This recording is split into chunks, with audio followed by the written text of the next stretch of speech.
حضرت رابعہ بصری رحمت اللہ علیہ کی زندگی ایک ایسی بے مثال اور روحانی سفر کی داستان ہے جو آج بھی عاشقان الہی کے دلوں میں بس جاتی ہے۔ ان کی زندگی میں اللہ کی محبت، عبادات اور بے پناہ قربانیاں شامل ہے اور انہوں نے دنیا کو اپنے بے حد زید و تقوی سے متاثر کیا۔ ان کی داستان کو سمجھنے کے لیے ہمیں ان کی ابتدائی حالات، ان کے حالات زندگی، ان کے عبادات کے اندازہ اور ان کے خدا سے محبت اور ان کے زید و تقوی کو تفصیل سے دیکھنا ہوگا۔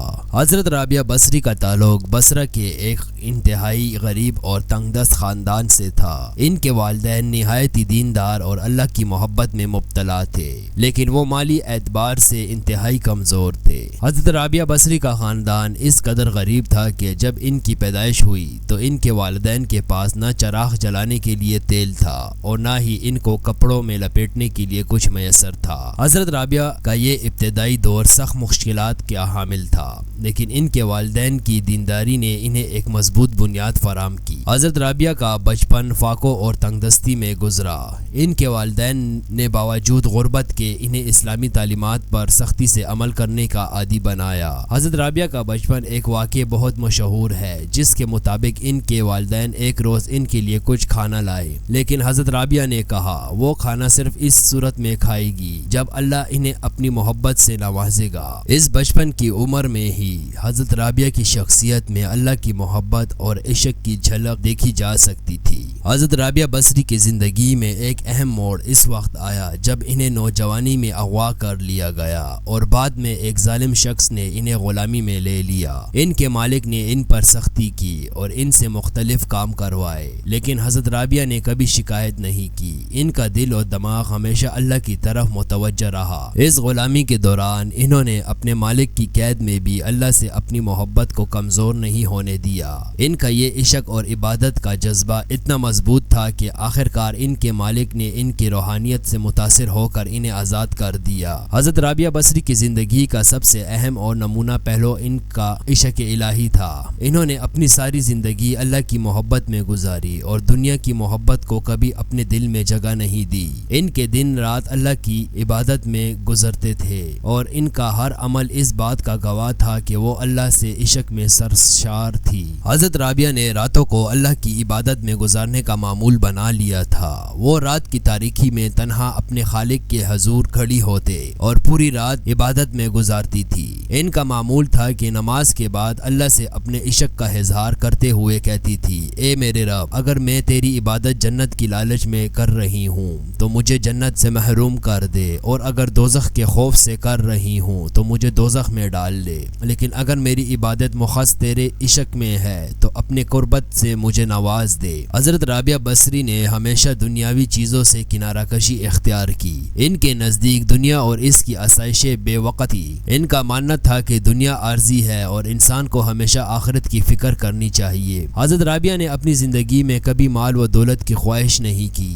اور نہ ہی انہیں کبھی کسی دنیاوی عیش و عشرت میں مبتلا دیکھا گیا۔ حضرت رابعہ کی زندگی میں زہد و تقوی کی بہترین مثالیں موجود ہیں۔ انہوں نے سادگی اور فقیرانہ زندگی کو اپنایا اور ہمیشہ اللہ کی محبت میں مشغول رہیں۔ ان کے پاس نہ اچھے کپڑے تھے اور نہ ہی کوئی آرام دہ بستر، لیکن ان کے دل میں ایسا سکون اور اطمینان تھا جو دنیا کی کوئی دولت فراہم نہیں کر سکتی۔ ان کے پاس ایک چھوٹا سا بستر اور ایک ٹوٹی ہوئی چارپائی تھی جس پر وہ رات بھر عبادت میں مشغول رہتی تھی۔ حضرت رابعہ بصری نے عشق الہی کو اپنی زندگی کا محور بنا لیا۔ انہوں نے اللہ کی محبت میں فنا ہونے کو اصل کامیابی قرار دیا۔ ان کا فلسفہ یہ تھا کہ اللہ کی محبت کے آگے جنت اور دوزخ کی حقیقت کوئی معنی نہیں رکھتی۔ ان کے نزدیک اللہ کی محبت میں ڈوب جانا ہی انسان کو اصل منزل ہے۔ حضرت رابعہ بصری نے اپنی زندگی میں مختلف لوگوں کو روحانیت اور معرفت کی تعلیم دی۔ ان کی مجلس میں بڑے بڑے علماء اور صوفیاء آئے اور ان سے ارشادات کے فیض یاب ہوئے۔ حضرت رابعہ بصری کی گفتگو میں اللہ کی محبت اور معرفت کا ایسا نور ہوتا تھا کہ سننے والوں کے دل کو سکون ملتا اور اس کی روح اللہ کے قریب ہو جاتی۔ حضرت رابعہ بصری کا نام اسلامی تاریخ میں معرفت، علماء اور صوفیاء کے ساتھ بھی جڑا ہوا ہے۔ حضرت حسن بصری رحمت اللہ علیہ جو اپنے وقت کے بڑے عالم اور صوفی تھے، ان کے ساتھ حضرت رابعہ کی کئی ملاقاتیں ہوئیں۔ حضرت حسن بصری اکثر حضرت رابعہ بصری سے معرفت اور عشق الہی کے موضوعات پر گفتگو کرتے اور ان سے رہنمائی لیتے۔ حضرت رابعہ بصری کے خیالات نے اسلامی تصوف پر گہرا اثر چھوڑا۔ حضرت حسن بصری نے ایک مرتبہ حضرت رابعہ سے کہا، اے رابعہ، تمہیں اللہ کی عبادت میں اس قدر مہور دیکھ کر دل کو سکون ملتا ہے۔ حضرت رابعہ نے جواب دیا، اے حسن، یہ دنیا کی محبت ہی جو انسان کو اللہ کی محبت سے دور کرتی ہے۔ اگر تم سچی محبت میں ڈوب جاؤ تو اس دنیا کے سب دکھ اور سکھ بے معنی ہو جائیں گے۔ حضرت رابعہ بصری کی وفات کی کیفیت بھی ان کی زندگی کی طرح منفرد تھی۔ کہا جاتا ہے کہ ان کی وفات کے وقت ان کے چہرے پر عجیب سا نور تھا۔ ان کا دل مکمل طور پر اللہ کی محبت میں ڈوبا ہوا تھا۔ ان کی آخری وصیت بھی اللہ کی محبت کا اظہار تھی۔ انہوں نے فرمایا کہ ان کی نماز جنازہ میں زیادہ لوگوں کو مدعانہ نہ کیا جائے، بلکہ بس اللہ سے دعا کی جائے اور انہیں اپنی رحمت اور محبت سے نوازے۔ حضرت رابعہ بصری کی زندگی کا پیغام یہی ہے کہ اللہ سے محبت کرنے والے کبھی دنیاوی محنت اور خواہشات میں مبتلا نہیں ہوتا۔ ان کی زندگی ہمیں یہ سکھاتی ہے کہ اللہ سے محبت میں ڈوب جانا ہی اصل کامیابی ہے۔ انہوں نے اپنی زندگی کو اللہ کے عشق میں فنا کر دیا اور ہمیشہ اس کے عشق میں مست رہی۔ حضرت رابعہ بصری کی زندگی ایک منفرد روحانی سفر کی عکاسی ہے، جو اپنے وقت میں اللہ کی محبت اور معرفت میں ڈوب جانے والی ایسی شخصیت تھی جن کی مثال کم ہی ملتی ہے۔ ان کی شخصیت کی گہرائی سے جائزہ لینے کے لیے ان کی زندگی کے مزید مختلف پہلوؤں کو سمجھنا ضروری ہے۔ حضرت رابعہ بصری اپنے وقت کی نہایت ہی دانش مند اور علم معرفت میں ماہر تھی۔ حالانکہ ان کے پاس رسمی تعلیم کی کمی تھی، لیکن ان کے اقوال اور تعلیمات سے اندازہ ہوتا ہے کہ اللہ نے انہیں دل کی بصیرت عطا کی تھی۔ ان کی مجلس میں صرف عام لوگ ہی نہیں بلکہ بڑے بڑے علماء صوفیہ اور معرفت کی متعلسی بھی آتے اور ان سے روحانی رہنمائی لیتے۔ حضرت رابعہ بصری کے افکار میں اللہ کی محبت اور خلوص کا وہ جذبہ تھا جسے کوئی دوسرا محسوس کیے بغیر نہیں رہ سکتا تھا۔ حضرت رابعہ بصری کی عبادت کا اندازہ بالکل مختلف تھا۔ وہ رات کے آخر پہر میں اٹھتی اور نماز میں مشغول ہوتی۔ ان کی عبادات میں خشیت اور اللہ سے تعلق کی گہرائی کا اندازہ اس بات سے لگایا جا سکتا ہے کہ وہ نماز میں اپنے دل کی پوری کیفیت اللہ کے حضور پیش کرتی۔ انہوں نے کبھی دنیاوی چیزوں کی لالچ یا جنت یا دوزخ کے خوف سے اپنی عبادت کا مقصد نہیں بنایا، بلکہ ان کا مقصد اللہ کی رضا اور ان کی محبت میں فنا ہونا تھا۔ حضرت رابعہ بصری کہا کرتی تھی کہ اللہ سے محبت میں کسی غرض کی آزمائش سے نہیں ہونی چاہیے۔ اگر ہم عبادت کرتے ہیں تو اس کا مقصد صرف اور صرف اللہ کی رضا ہونا چاہیے، نہ کہ جنت کی خواہش یا دوزخ کے خوف سے۔ حضرت رابعہ بصری کی زندگی میں ایسے کئی واقعات ملتے ہیں جو ان کی محبت الہی روحانیت کی گہرائی کو واضح کرتے ہیں۔ ایک دفعہ کا واقعہ ہے کہ ایک بزرگ حضرات رابعہ بصری کے پاس گئے اور ان سے سوال کیا کہ آپ کو اللہ سے محبت ہے یا اللہ سے خوف؟ حضرت رابعہ بصری نے جواب دیا، جب محبت اپنے عروج پر ہو تو خوف ختم ہو جاتا ہے۔ اسی طرح ان کے پاس ایک اور بزرگ آئے اور انہیں اللہ کے خوف سے رونے کی ترغیب دی تو حضرت رابعہ بصری نے کہا، اگر میرے دل میں اللہ کی محبت کا چراغ روشن ہے تو خوف کی تاریخی کیسے باقی رہ سکتی ہے؟ ان کا یہ جواب ان کے ایمان کی گہرائی اور ان کے خلوص کا اظہار کرتا ہے۔ حضرت رابعہ بصری کے کئی اقوال اسلامی تصوف میں اہم مقام رکھتے ہیں۔ ان کا ایک مشہور قول ہے، اگر تم اللہ کے ساتھ ہو تو تمہیں کسی چیز کا ڈر نہیں، اور اگر تم اللہ کے بغیر ہو تو تمہیں ہر چیز سے ڈرنا چاہیے۔ ان کا یہ قول ہمیں یاد دلاتا ہے کہ اللہ کی محبت ہی ہمیں ہر خوف اور پریشانی سے محفوظ رکھ سکتی ہے۔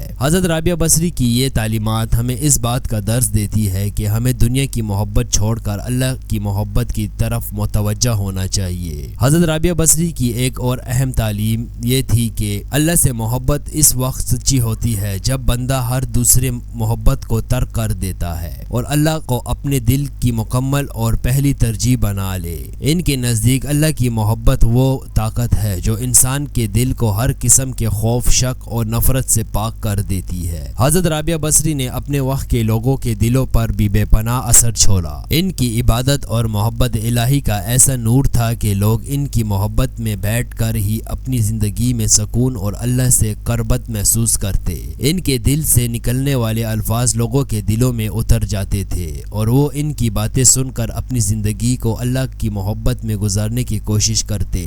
حضرت رابعہ بصری کے بارے میں یہ بھی کہا جاتا ہے کہ انہوں نے کبھی بھی کسی سے کچھ نہیں مانگا اور ہمیشہ اللہ کی طرف رجوع کی۔ کیا۔ ان کا قول تھا کہ جس نے اللہ کو پا لیا اس نے سب کچھ پا لیا، اور جس نے اللہ کو کھو دیا اس نے سب کچھ کھو دیا۔ ان کے اس قول میں ایسی سچائی تھی کہ لوگوں نے اپنی زندگیوں میں اس کو اپنانا شروع کر دیا، اور ان کی تعلیمات سے متاثر ہو کر اپنی دنیاوی زندگی کو اللہ کے قریب لے آئے۔ حضرت رابعہ بصری نے اپنی زندگی میں زہد اور تقوی کو اپنایا اور دنیاوی خواہشات سے مکمل طور پر کنارہ کشی اختیار کی۔ ان کا لباس بھی نہایت سادہ ہوتا اور رہن سہن بھی انتہائی عاجزانہ تھی۔ ان کے پاس تو نہ کوئی جائیداد تھی اور نہ ہی کوئی دولت، بلکہ ان کی سب سے بڑی دولت اللہ کی محبت اور اس کی رضا تھی۔ حضرت رابعہ بصری دنیاوی لذتوں کو بھی کبھی بھی اہمیت نہیں دی اور ہمیشہ اللہ کی محبت کو ترجیح دی۔ ان کی دنیا سے بے رغبتی کا یہ علم تھا کہ انہوں نے کبھی شادی نہیں کی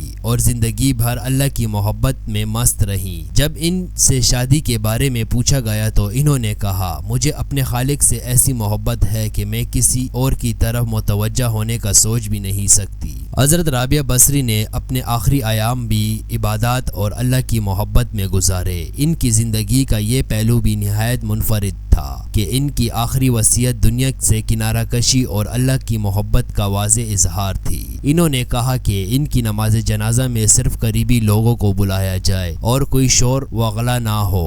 حضرت رابعہ بصری کی وفات کے وقت ان کے چہرے پر عجیب سا نور اور سکون تھا۔ ان کا یہ سکون اللہ کی محبت کی روشنی ان کے آخری لمحوں تک قائم رہی۔ یہ داستان حضرت رابعہ بصری کی روحانی عظمت اور ان کے عشق الہی کی مثال ہے۔ ان کی زندگی آج بھی لوگوں کے لیے ایک مشعل راہ ہے اور وہ ہمیں یہ سبق دیتی ہے کہ دنیا کی ہر چیز عارضی ہے، لیکن اللہ کی محبت اور اس کی قربت ہمیشہ کے لیے ہے۔ حضرت رابعہ بصری نے اپنی پوری زندگی اللہ کے عشق میں گزار کر ثابت کر دیا کہ اگر دل میں سچی محبت ہو تو دنیا کی کوئی چیز انسان کو اس کی منزل سے دور نہیں کر سکتی۔